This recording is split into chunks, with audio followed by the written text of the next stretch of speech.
ये कहने के योगी हैं, लेकिन किसी ने कही का ये नकली संत हैं। जिन जिनने रामायण पढ़ी है, देखी है, सुना है, रामायण में भी इसी तरह की वेशभूषा पहन करके कोई आया था और माँ सीता को चुरा के ले गया था।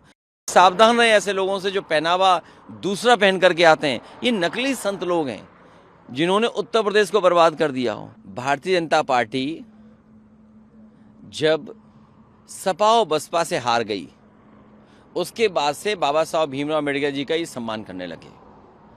जिस समय इनकी बड़ी हार हुई थी यूपी में, सपा बसपा का गठबंधन हो गया था, बहुजन लोग एक आ गए थे। अब पीडीए के लोग, वही समुदाय के लोग एक साथ आ गए हैं, वो बीजेपी का मुकाबला कर रहे हैं। ये प्रतिमाएं तो लगा रहे हैं, लेकिन बाबा साहब भीमराव अम्बेडकर जी के रास्ते पे नहीं चल रहे हैं। और सबसे बड़ा सवाल तो यही है कि आप संविधान बार बार बदल रहे हैं। संविधान का एक तरीका है, प्रोसीजर है, एक प्रैक्टिसेस हैं कि आप सेंसस कराइए, डिलिमिटेशन कीजिए, उसका आरक्षण दीजिए। बताइए कितना ये संविधान मान रहे हैं? संविधान के तहत जो व्यवस्था है वो कितना मान रहे हैं ये लोग? और फिर ये तो मन विधान से चलने वाले लोग हैं, ये संविधान से चलने वाले लोग नहीं हैं, ये मन विधान से चलने वाले लोग हैं। ये लोकतंत्र पे कम, एक तंत्र पे भरोसा करते हैं।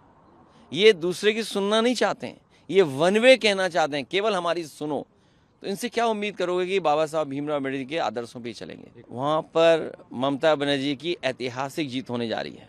आदरणीय ममता बनर्जी जी जीतने जा रही हैं, और जिस तरीके से परसेंटेज ऑफ वोट बढ़ा है वोटिंग का, वो ये साबित करता है कि सरकारों के खिलाफ वोट पड़ा है, बीजेपी के खिलाफ वोट पड़ा है।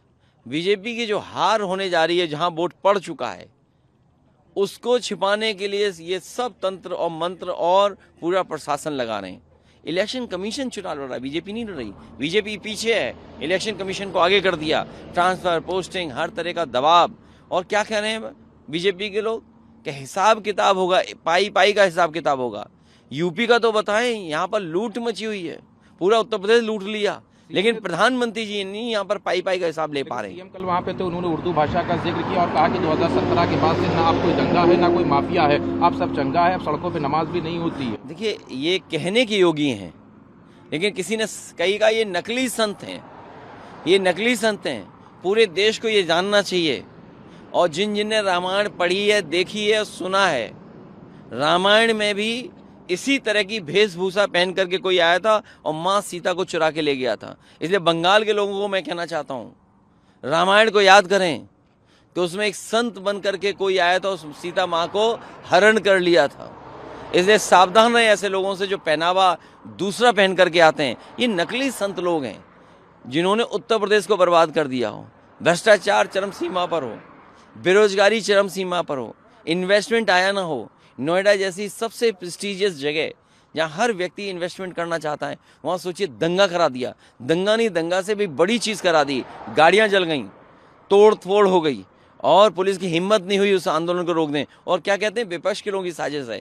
तुम्हारी इंटेलिजेंस क्या कर रही थी? इंटेलिजेंस भी क्या वनस्पति लेकर के बंगाल चली गई थी क्या?